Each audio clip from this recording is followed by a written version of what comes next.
Welcome friends, today in this Python tutorial we will be learning about while loops. So how do while loops work? So as I have taught you before, if loop, if statement, so they are very similar to if statements. The while loops are very similar. So what while loops are, when you want to uh, alter through a stuff or repeat a stuff. So in languages, in computer languages, if we are repeating one stuff again and again, so like if we want to print the hello statement 5 times and we are print hello world 5 times, so that's a bad practice. So for that we have introduced concepts like loops. So one of them is while loop, and today we'll be learning how while loop works and what is the functionality, in the sense that how to, so it has basically three parts. The while loop, we have a condition, we have an initiator, and then we have a increment that, and that's how while loops work in Python or being in any language. So let's see how this works, and let's start this tutorial. Welcome. So in this video we'll be learning about how loops is and what are infinity loops and how to avoid them. Next we'll learn how to use a break, and what is an while else loop. So these are the different topics that we'll be learning and covering in this tutorial. So what is a while loop? So in a while loop, as I told you, it is used to repeat something over and over again, and to save the time complexity and to save the code, we use the while loop. So here, as you can see, there is a counter. So we have counter, and this is called an initializer. So initializer is when we want to we declare a variable over here. We have its counter and 0. It can be anything, it's not compulsory to be a counter only. And we have a condition. So while counter is less than 5 is the condition over here, followed by a colon. So this is how the condition, it is a condition that needs to be satisfied each and every time. And then later we have a print. Now print something can be replaced by anything, even the print statement. It's whatever you want the operation to be done. If you want to increment, if you want to decrease, add, perform any other operation, so that is to be done over here. Then we have a counter. So counter is like incrementing. So later we'll be seeing that if we don't have a counter, what will be the repercussions of it. So here counter is also important. So it has three parts, as I told you. First we need to initialize it, then we need to check whether the condition is true or false, and then we will have the incrementer. Now as you can see over here, now when we run this while loop, the something gets printed 5 times. So how does this work? I'll explain you that. So first it's 0. Now the counter is, first it's 0, so counter is less than 5, the condition is true.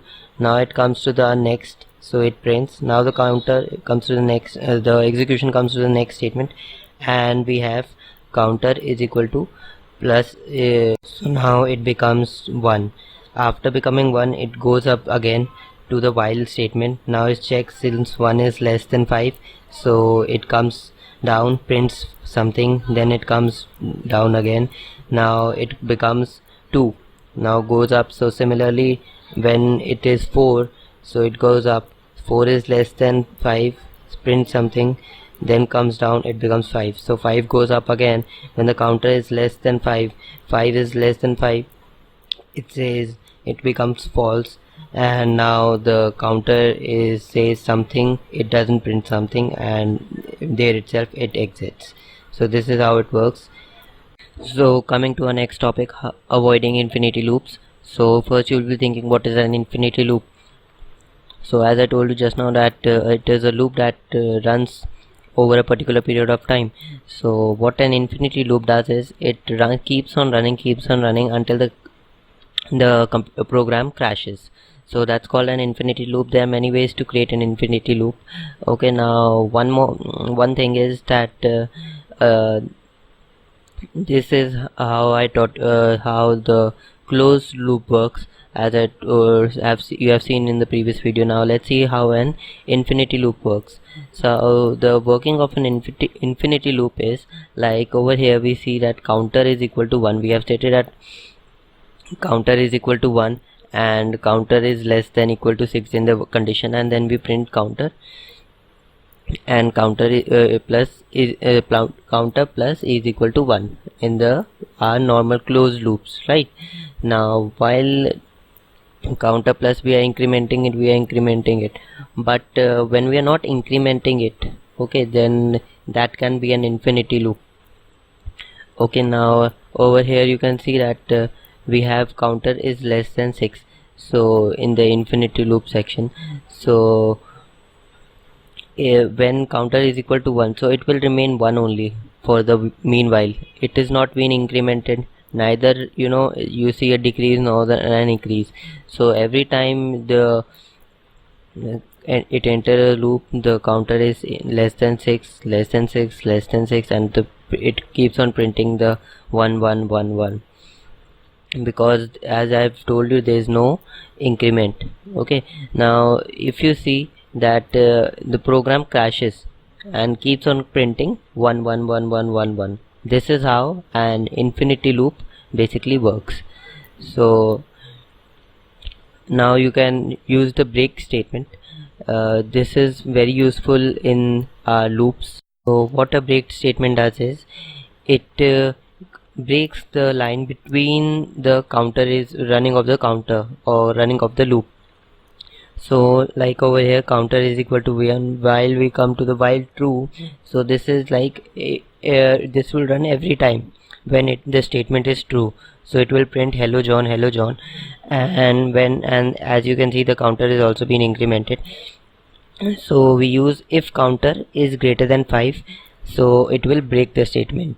We are saying that. So as soon as the counter reaches 1 by 1, it increases and it reaches a plus 5, or it becomes 5. As soon as it becomes 5, the break statement gets executed and the loop gets break.